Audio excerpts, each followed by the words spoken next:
Getting older is great for many things like personal growth, self-awareness, stronger relationships, financial stability, family time, and being able to do whatever you want really.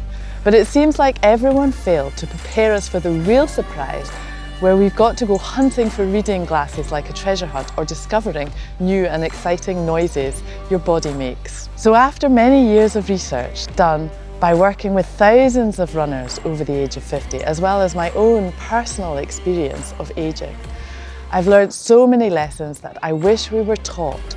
And so in this video, we are going to go through 6 of our best lessons no one tells you about aging, and 1 lesson that you should have started applying to your life when you turned 30 years old. So when I was younger, the first car I owned was a blue City Golf. And those older cars, I'm not sure if you remember, struggles get going in the mornings, especially in the winter. So I'd have to go out in the morning, get up, make my coffee and go and start the car. And while the car was idling and warming up, I'd go inside, have my breakfast, drink my coffee, and then pack my stuff for the day and then drive off in those days to varsity and then later to work. So a proper warm-up prepares the body for the work ahead. And think of it just like that old City Golf of mine. I had to get that car ready for me to be able to drive to work. So warm-up is a crucial part of your running setup. Whether you're doing easy runs or high intensity sessions, the older we get, the more careful we need to do about making sure that our body is ready to do the work. It makes you less susceptible to injury and allows you to get into the session and do exactly what you need to do. There's often this worry that doing a warm-up is going to make you tired for the session. The opposite is actually true. If you do a warm-up and warm-up properly, you're going to perform much better in your session and absorb the training you do better.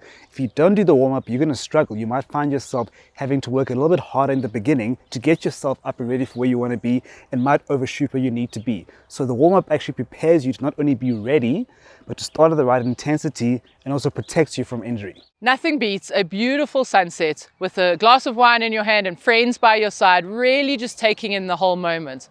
One of the things that I don't like about a sunset though is that it hangs around, it's beautiful, and then all of a sudden it disappears. This is very much like your strength as you get older. We slowly lose our strength as we're getting older and older. And then all of a sudden, exponentially, it just really kind of goes away, much like that sunset. We start losing lean muscle mass as early as our 30s. And as I mentioned, it's this nice linear sort of loss of strength. But then as we get towards 45 or 50, it becomes an exponential loss of strength. This loss of strength is more dramatic for females than it is for males. However, it is still something to be concerned about. And this is something that I feel that no one really shares with you as you're getting older.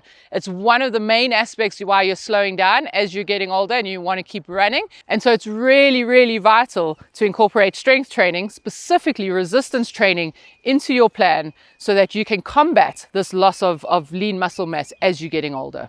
As you get older, it's important to reframe your goals. The reality is that as we age, you are going to get slower over time. However, we really can slow down that process, and part of it is just shifting the mindset and the goals as to what you are looking to achieve. As I was getting older and getting a little bit despondent about the fact that no matter how hard I train, how hard I push, how I change my training techniques, I was still starting to slow down. I started to set different types of goals for myself. I would look at the times that my dad was running at corresponding ages to me and see how I could be in comparison to my dad at a similar age, and essentially look at ways of having seasonal best or age group best. So setting targets in 5-year increments that between the age of 40 and 45, I still want to be able to achieve the following goals. Or something like a set of races like the majors that I want to run under a certain amount of time before the age of X. And it's really important to reframe those goals because it will allow you to do the necessary training in a way that allows you to achieve those goals, and it prevents you from making the mistake of always overreaching by thinking that you can out-train the aging process. And the opposite is true. When we reframe our goals and we start training at the appropriate level for where we are now, we often find that we can reverse some of that regression and go through a late purple patch in training and actually outshoot the goals that we've set ourselves in the short term. As we get older, we live a more sedentary lifestyle. We tend to have jobs that are office-based. We sit at a desk, we look at computers, we watch a lot more telly, we maybe scroll through our phones a little bit. And we find as we get older, we just wake up in the morning with more aches and pains, maybe more sore wrists, more sore ankles, sore bits that just happen over time through muscle imbalances and bad posture through the body perhaps. Our muscles just not being as strong as they used to be. So for me personally, I've found that if I get up in the morning and I do a light yoga session for 10-20 minutes, this just helps align everything back in the body, strengthen and loosen things off for the day. The next lesson no one tells you about aging is how quickly do we lose bone mass. We reach peak bone mass between the age of 30 and 35. From the age of 40, we start losing or degenerating our bone mass at the rate of almost 0.5% a year. Now it becomes really important for us to invest in ourselves. The better we invest in our youth through things like nutrition and good strength training, the more we have to work with as a foundation and the better position we're in when that degeneration starts. By implementing the right nutrition strategies, the right kind of strength training, and doing it early, we can slow down the rate of degeneration. I can assure you it's not too late. As we get older, it is a fact that we atrophy. Our muscles waste away slowly over time, and that makes us weaker and it compromises our balance.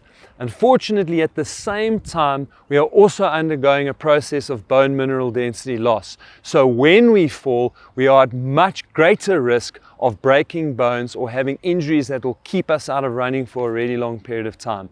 And for that reason, it is absolutely critical that you do strength training, and in particular that you do foot core and strengthen the muscles and the proprioception or ability to balance in and around the feet, because that is going to help improve your balance, reduce the amount of times that you fall, but much more importantly, keep you much stronger so that in the event that you do fall, you are not going to get injured. And my father is a classic example of this.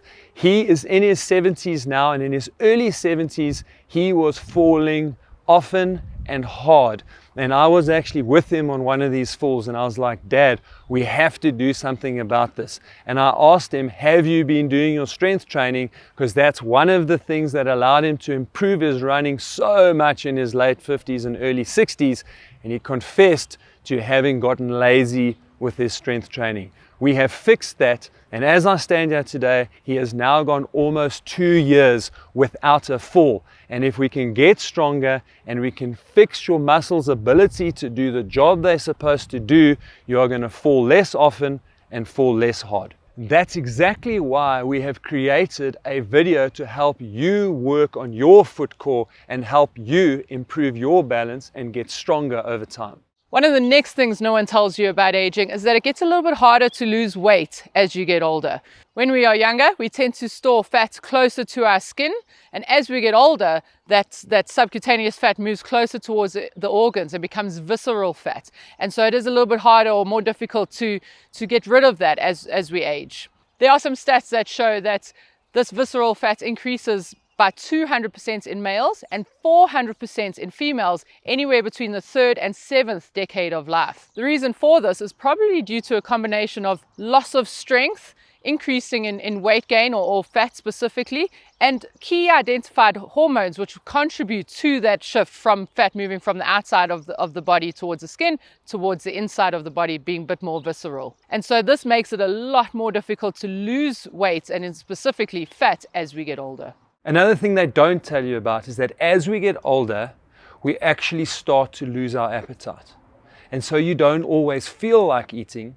And if you're not eating enough, you're not going to be giving your body what it needs, both for the exercise or the energy for the exercise, or for your body to repair itself and for you to prevent the muscle loss that we spoke about earlier in this video.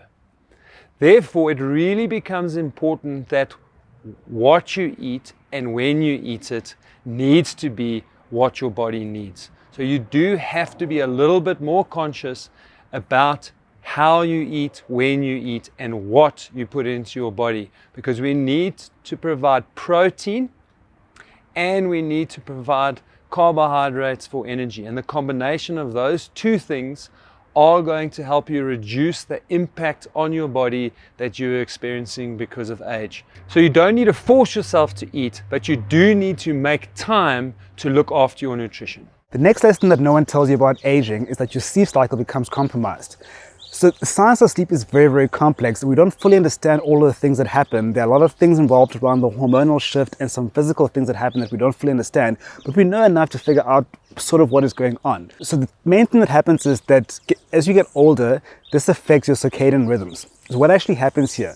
You get what's called a phase shift, where you end up normally sleeping, say at 8 or 9 or 10, you start sleeping earlier and earlier during the day. And this means that you also wake up earlier. And then not only does your sleep cycle shift to earlier, older adults seem to spend more time in lighter sleep, so they're actually less restful. We also see that the hormones that regulate sleep, so this is things like melatonin and cortisol, are actually reduced in older adults. So there's less of a distinction between being asleep and being awake. And what this means is that overall the sleep quality does tend to reduce. And then older adults then tend to wake up more frequently during the night. And so overall, shorter sleep, that lack of a distinction between being asleep and awake, and also waking up more often. The solution to this is often then to take more naps during the day. And taking more naps in the day means that you're not as tired as you should be at night, and you don't sleep as well as you do. So as time goes, you start to get a reduced amount of sleep at a reduced quality. 90 minutes of focus is all it takes. We can slow the rate of degeneration down by training the right way, with good nutrition, strength training, and the right guidance. We're hosting a 90-minute workshop called the Faster Beyond 50 Masterclass, where we will show you exactly what to do and how to do it. It's free, and you can save your seat in it by clicking on the link on screen now.